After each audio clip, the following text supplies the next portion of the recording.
Hello everyone, welcome to Bimsi Styling YouTube channel. My name is Abimbola. So in today's tutorial, this is going to be the part 2 of our last tutorial which was posted right on this channel. So the part 1 is the pattern drafting of this trendy overbust corset. Just what you see me put on, this is exactly what we drafted in our last tutorial. But in today's tutorial, I'll be taking you through the step-by-step process of how I coupled the fabrics together, the main fabric, the lining fabric, the chantilly net, and all the needed methods you need to put in place to achieve this result. So if this is what you like to learn, kindly stay to the end of this tutorial. Also, right on this channel, I have the pattern drafting of how I was able to achieve this amazing mermaid skirt, which I'm wearing in this video. So the pattern for this mermaid skirt is right on this channel, and I also have the pattern drafting for this overbust corset, which we will be going through the sewing process today. And if you are yet to see the pattern drafting tutorial of this overbust corset, the link will be right in the description box. And if you're also interested in knowing how I was able to achieve this mermaid skirt, I would also be dropping the link in the description box below. So do well to check the description box and access this tutorial on my channel. So guys, if you are yet to subscribe to my YouTube channel, do well to hit on the subscribe button now. Subscribe to this channel, like my video, comment, share with your friends. Also do well to turn on your notification bell so that whenever I upload a new tutorial video, you will be notified. Now let's get into today's tutorial. So this was where I stopped in the last tutorial. So we have all our pattern piece cut out. I have the center front, and here I already interfaced my main fabric and also my lining fabric. So the first fabric you see there is crepe fabric. I have my doll face, and then I have my chantilly net also cut out on each pattern piece. So this is the center front. I have the side front also, and I also have my back pattern cut out. So here is the front inner yoke. That's the yoke which we cut on our chantilly net. This is for the front pattern, and this is for my back pattern. On the back pattern, I added 1 inch allowance to the zipper area, ½ inch to the shoulder, ½ inch to the armhole, and also 1 inch at the hem of the yoke. So this is what I have. Now, the first thing I would do is to cut out my wording. So this is what I have for the center front after cutting out my wording. Now, for my side front, before cutting the wording, I will go in by 1½ inches on the side. I'll mark 1½ inches, and then I'll connect the 1.5 inches mark to my underbust. So I'll take it up like so. At the pointed edge that we have there, I'll go in by 1 inch and then connect it back to the 1.5 inches at the side. So this is the exact shape which my wording will look like. That's for the side front. Now the wording is just for the lining fabric alone. So here I have my main fabric, which is the chantilly net and also the crepe fabric. So this is the center front pattern for my main fabric. So I'll go ahead and place my chantilly net carefully on my crepe fabric. Now, once I'm sure that I've properly placed my chantilly net on the main fabric, I will secure it down with a pin. I will pin it all around. This is the side. You can see that I already pinned every part down properly with my pin. I secured it down. This is the other side, and so I also have my center front chantilly placed on the crepe fabric. So before working with the chantilly and the main fabric, ensure you pin it all around. So now I'll go to the sewing machine and start my sewing proper. And the part I'll be starting with is my lining fabric. So here I have my lining fabric, and I already ironed the wording on the lining. So this is what we have. So the first thing I would do is to match up the underbust. So I have my center front and also my side front. So I'll match up the underbust together carefully. You will see that I already notched that part. So I have a notch on both the center front and the side front. So I'll match up the underbust, and then I will sew on ½ inch from my underbust, taking it through the bust point straight down to the upper part of this overbust corset blouse. So I've done that. Then I'll flip it over to the other side and also run my stitches, that's for ½ inch from the underbust down to the hem of the blouse. And I will repeat the same process on the other side of my lining. So here I'm done sewing down the other side of the lining fabric, and I'll go ahead to notch the cup area. And once I'm done doing that, I'll take it to the ironing table and also press open my seam. I'll press open the seam lines. So here I've pressed my seam opened, and the next thing to do now is the bust caging for this overbust corset. So I started by taking the 1.5 inches I actually measured when we wanted to cut the wording for this lining. So I took the 1.5 inch, and from that point passing through the underbust to the other side of the fabric. So here I'll go in by 1 inch at that point, and then I'll connect it from the side. I'll connect it from the 1.5 on the side to my 1 inch at that part. I'll repeat the same thing on the other side, and the next part I'll be marking now is the top. That's the curved part that we have at the top. So our boning will also be passing through the center like so to the underbust, and also there'll be one on the side like so, and one on the other side like so. We'll also have one boning on that side from the sharp point, from that sharp edge, passing through like so to the underbust, and also the same thing will be repeated on the other side of this overbust corset lining. So the other one will be passing in between, that's our bust point. We'll have one straight boning passing through the bust point from the one side to the other side like so. So these are all the boning lines that we'll be working with, and we also have the boning passing through the seams that we pressed open. Now for my bust caging, I'll be working with the 0.3 inches regular bones, that's the sewable bone, 0.3 inches. And then I'll be making use of my seam ripper to rip off the fabrics that we have in between these regular bones. I'll be ripping those fabric off. Now I'll go ahead to pick one out of the strings that I have on the boning after ripping off the fabrics. So I went ahead to pick one, and then I dragged my wrestling bone. Now guys, this part is actually not so friendly to drag. You need to apply all the energy that you can gather to drag this wrestling bone. If not, it won't cooperate with you. And you need these wrestling bones to cooperate with you so that you'll be able to achieve the curved part of the bust caging. So please be patient when you are going through this process. Make sure you achieve what you want to. So guys, after dragging and dragging, I was able to achieve this curvy effect on my regular bone. So this is the um curved effect that we actually need for the underbust part of this um bust caging. We need it for every part that is curvy on this bust caging. Now, starting from one side of my fabric, from the 1.5 inches we came in at the side, I'll go ahead to place my boning on that 1.5 inches, and then I'll sew down the boning from that side, passing through the underbust to the other 1.5 on the other side. So now I also went ahead to pull my regular bones again so that I can achieve the curved effect that I need for the next part of the bust caging. The next part is the armhole region, that's the armhole.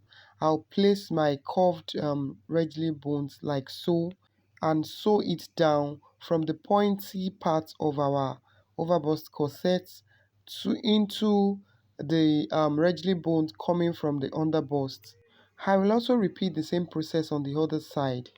Now I'm done with the armhole on both sides, and the next part we'll be working on is the neckline. So I'll place the curved regally bones like so. For this part you also need to drag your regally bones to make it curvy. So I'll place it like so, and then sew through from one edge of the neckline to the other pointy edge of the neckline. So the reason for dragging the regally bones to have that curvy effect is so that we don't end up with a flat bust cage. That's a flat result. So that's the essence why we are dragging the regally bones to have that curvy effect. So now for this neckline part that we just sewn, ensure that you come down by at least half inch before placing your regally bones. Ensure you come down by at least half inch from the neckline before placing your regally bones. So the next part I will also be sewing down the regally bones is on the seam line. That's the part we pressed open. And also for this seam line, because it's the bust part which is also not straight, I went ahead to drag the regally bones to have that curvy effect before I then sew down the regally bones like so. So once I'm done with this side of the seam, I'll also replicate the same thing on the other side of this fabric. Now I'm done sewing down the two parts of the seam, and then the next one I'll be sewing is the one passing across the bust point, starting from the side front, that's the 1.5 inches, and then passing through the bust point to the other side of this lining fabric. Next, I'll go ahead to sew down the regally bone at the middle and also the two at the sides like so, the way I'm placing it, one on that side, one on the other side like so. So once I'm done sewing those parts, I'll come back and show us what it looks like. Now note that all of these parts, you don't need to drag your regally bones at this point because those parts are actually straight, so you can work with the regally bone just the way it is.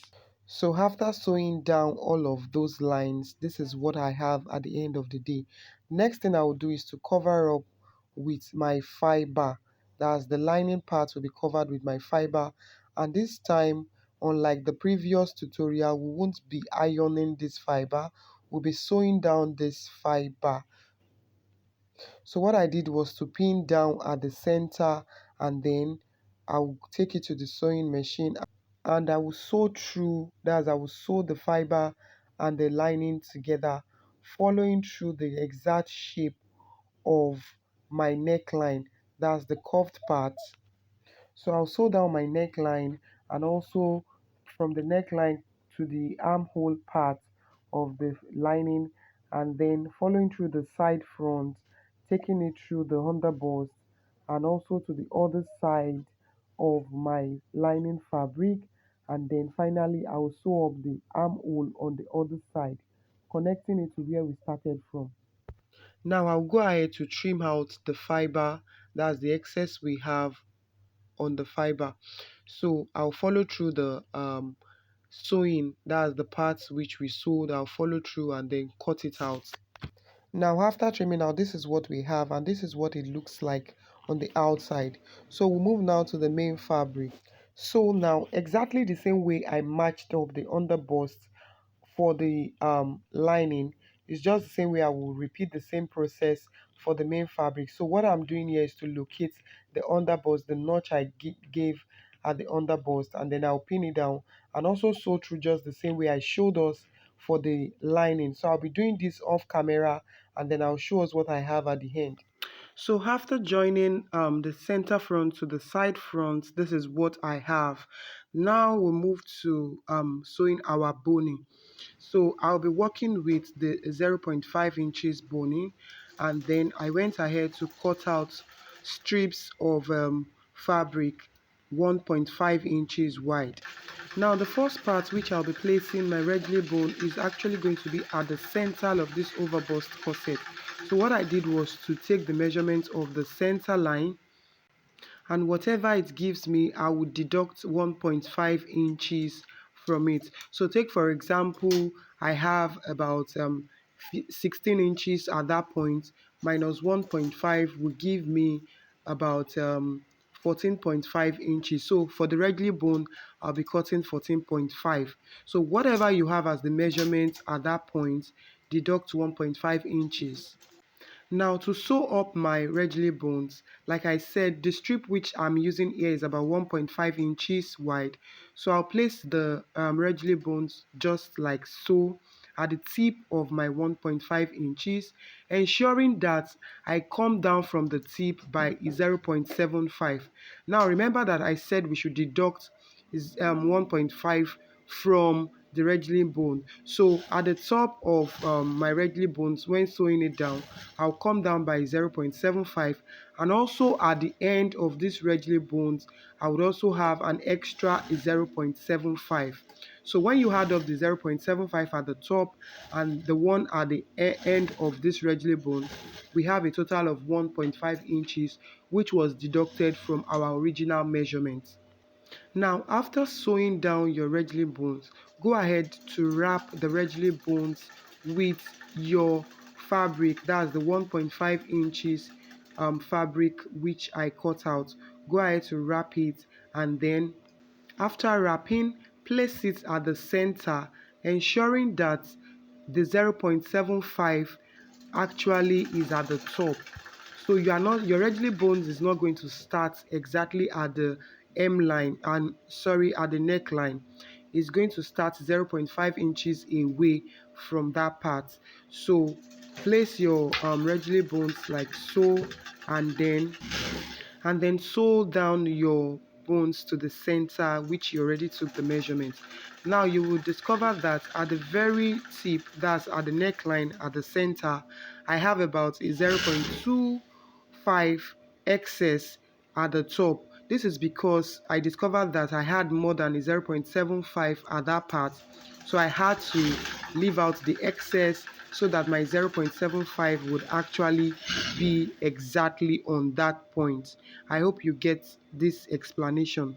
So this is because you would need that allowance such that regular bone is not placed on it, so that when you are turning your fabric, it won't be difficult for you to turn it over. Starting your regular bones at your neckline exactly would make it very difficult for you to turn your fabric. So when we get to that point, you will understand it better. So here I'm done sewing down the center regular bones. So I'll move over to the neck. Now the next part which I'll be placing the regular bone is actually on our seam line. So remember that this part is curvy, so we need to take that measurement as well. So I'll go ahead to take the measurement what I have on that line. So whatever it gives me, I would also repeat the same thing which I did at the center. That means I'll be deducting 1.5 inches from whatever value I got after taking the measurement, and then I'll cut that exact on the regular bones. That's after deducting my 1.5 inches.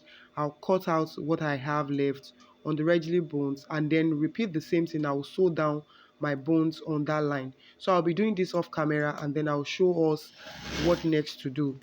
Now I'll repeat the same process on the other seam line which I have. So after doing that, I went ahead to create other boning channels, and just exactly what you see on the screen. So you can create as much boning channel as you want for your overbust corset. So the next part which I want to show us is how to create the boning channel for the pointy part of our neckline, which is so important, because if you don't get that part, you will actually ruin the shape at the neckline. The curvy shape at the neckline will be ruined.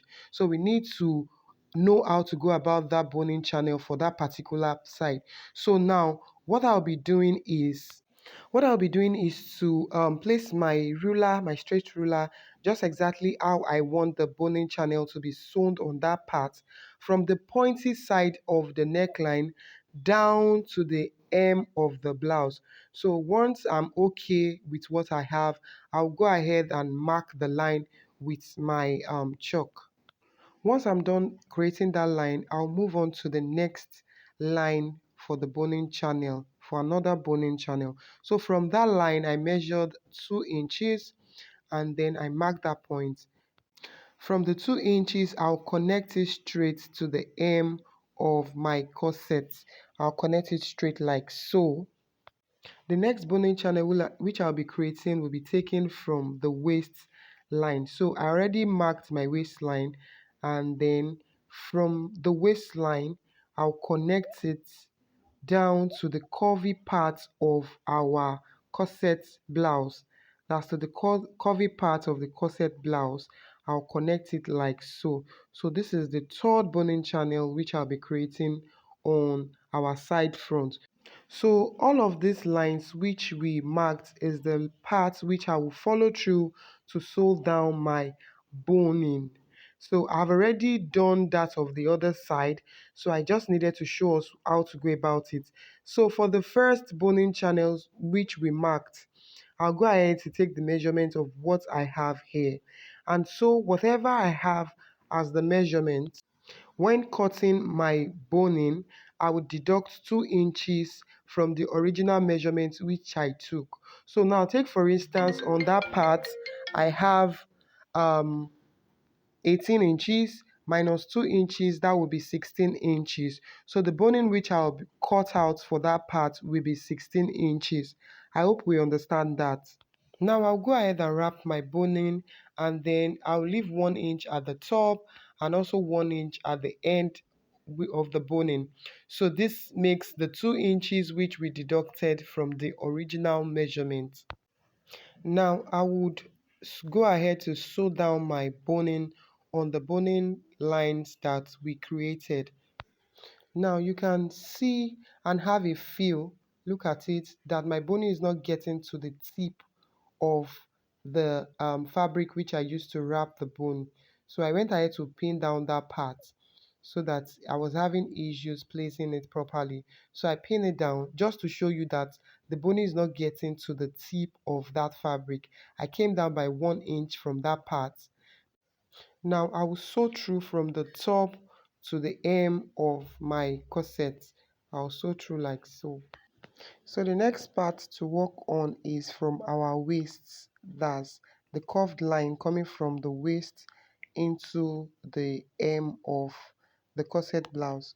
So from that part, I went ahead to take the measurement, and I also deduct about 1 inch or 1.5 inches. You can deduct 1 or 1.5 inches to cut out your boning.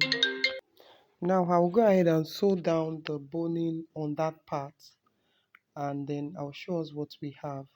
Lastly, we'll be sewing down the last boning line that we created just after we are done with this particular one.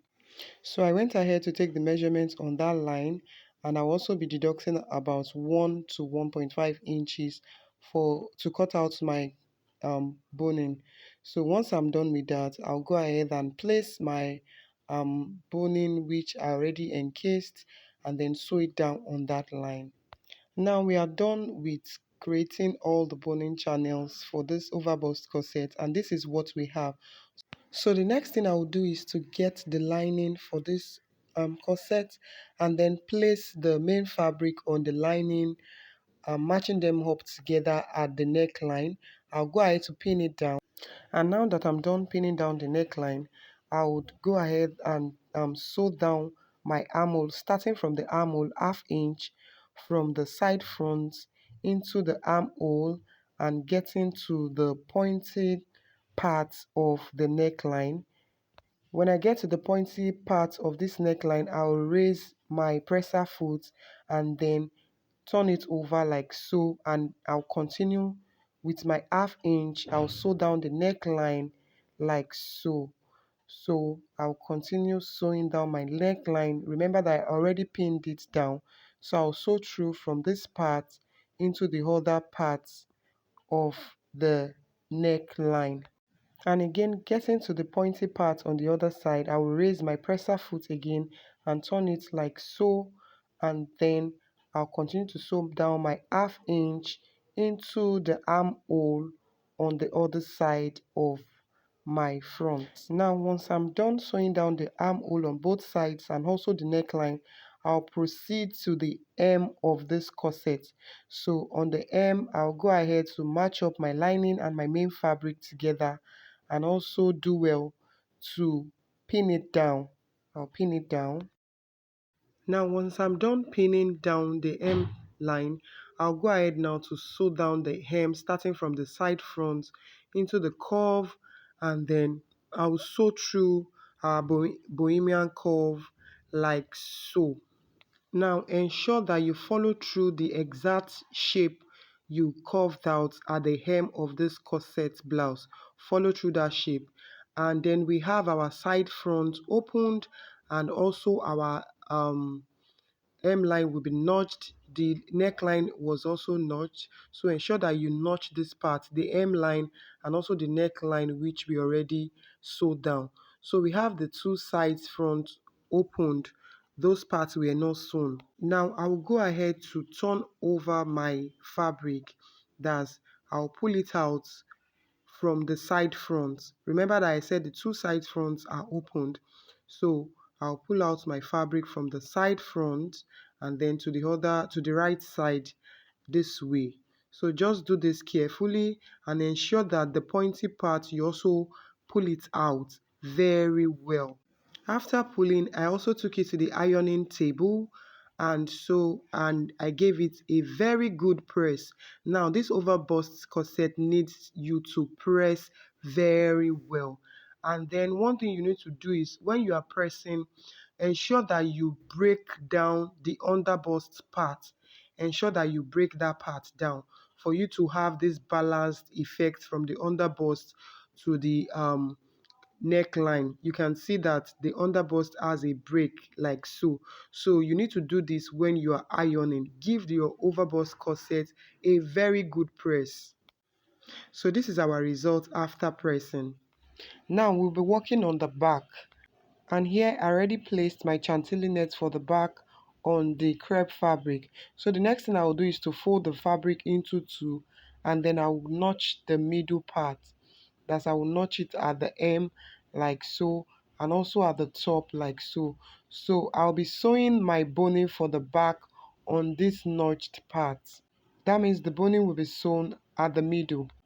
So I further went ahead to mark that part which we notched on the fabric with my chalk, and then I would go ahead to place my boning, my wrapped boning on my marked out line. I also came down by half an inch from the top, and also half an inch from the hem of the blouse. So I'll sew down my boning like so. Now I'm done creating the first boning channel. So I went ahead to mark the next line, which I will follow through to place my boning. So this line is actually close to the first one, about 1.5 inches away from the first one, and then it passed through the curvy part of this overbust corset for the back. So you can see exactly how I marked that line. So I'll follow through this line to sew down my boning. Now I'm done sewing down my boning channels for the main fabric. So next is the lining fabric for the back. On the lining fabric, from the center back, I came in by half an inch, and then I marked it at that point. I'll also take the same half an inch from the top to the hem line, and then I will use my ruler to mark that point.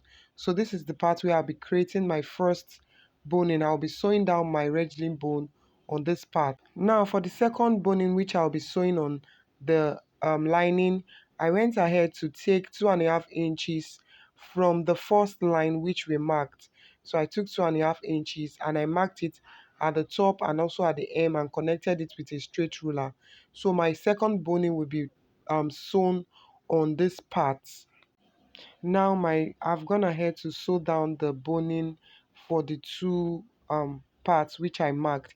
So I'll place my main fabric and my lining fabric together, and then I will pin it down, and now I'll be sewing through the top and also the center back, and I'll also be sewing the hem of this corset blouse. That's for the back.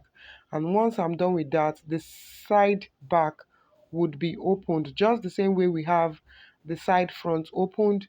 The side back will be opened, and then we are going to turn it to the right side from the side back. Now we are done with one side of the back. The same process will be repeated for the other side of our back. The next thing I will do is to place the front also on the back piece, and then I'll pin the back and the front together at the side. Remember that we left the side front and the side back opened, so what I'll do now is to pin them down together. Now I'll go ahead to close up the sides. That's the side front and the side back will be sewn together from the hem to the very top of this corset blouse. Now that I'm done sewing it, I'll go ahead and trim off the excess that I have from my sewing. I'll trim off that excess so that at the end I don't have that part too bulky. Now I went ahead to cut out my regular bone for the side, and then I would also be wrapping the regular bone like so, and then I will place my wrapped bones on the side like so. So what I did was to turn in the rough part of the tip of this fabric which I used to wrap the regular bone. So I turned it in and then I'll place it. And now I'll carefully sew down my regular bone on the side of my corset. So with this we'll cover up the stitches that we have on the side. And now I'm done sewing up the side, and this is what we have at the end. So the side back has been connected to the side front, and that part has been covered up. So this is what our overbust corset looks like now. So next we move over to the yoke part of this overbust corset. Now for the inner yoke, I'll be starting with our front pattern. So what I did here was to cut out the bust dart that we have. So I went ahead to cut that part out, leaving out half an inch for me to join the two parts together. So I took out my pins and then I'll place my bust dart together on one another. So I'll take it to the sewing machine and sew it down with half an inch. So I'll sew it down on the right and also repeat the same process on the left. Please note that cutting out that bust dart just the way I did is not compulsory. You can as well leave it just the way we initially cut out our inner yoke, and then when you want to hold your dart, you place it on one another and then sew down your dart just the way you would do it normally. So this is it after sewing my dart, and then the next thing I'll do is to place the back on the front. So I'll be joining them together on at the shoulder. So I'll repeat the same process of joining the back shoulder to the front shoulder on the other side of my yoke. Now the next thing I did was to join my back and my front together at the sides. So I match up my side seams together and then I would run my stitches joining the back and the front together. Now that I'm done joining the side seams together, I'll go ahead to fix my sleeve. So this is what my sleeve looks like. It's a 2-in-1 sleeve. I have one drafted as a cup sleeve. That is the inner sleeve is a cup sleeve, and the other one drafted as using your basic sleeve pattern. So for this particular overbust corset, and for the inner yoke in particular, you can actually make use of any sleeve pattern of your choice. You can make use of any sleeve pattern of your choice. So this video is already too long and I wouldn't want to make it extra long, so I wouldn't be taking us through the process of how I cut this sleeve. But if we are interested in learning how I achieve this sleeve, you can drop it in the comment section. Let me know how many people are interested in knowing how this sleeve was achieved. So I'll be attaching my sleeve now to my inner yoke. So what I'm doing is to pin down my lining and the main fabric of the sleeve together, and then once I'm done, I will attach it to my inner yoke. Now I'm done attaching my sleeve to the inner yoke. So the next thing I did was to sew down the edges, that's the hem of this yoke. So I sewed that part, and then afterwards I attached my zipper to the center back, and finally I attached the turtleneck to the neckline. So guys, if you got value watching today's tutorial, kindly hit on the like button, like this video, give this video a thumbs up, do well to subscribe to this channel, share this video with your friends, and also do well to turn on your notification so that whenever I upload a new tutorial, you will be notified. So we have come to the end of the sewing for this trendy overbust corset. You can drop your questions in the comment section. I'll do well to answer as much as I can. So thank you all for watching today's tutorial. I'll see you all in my next tutorial. And this is finally our end result from this whole process. See you. Bye.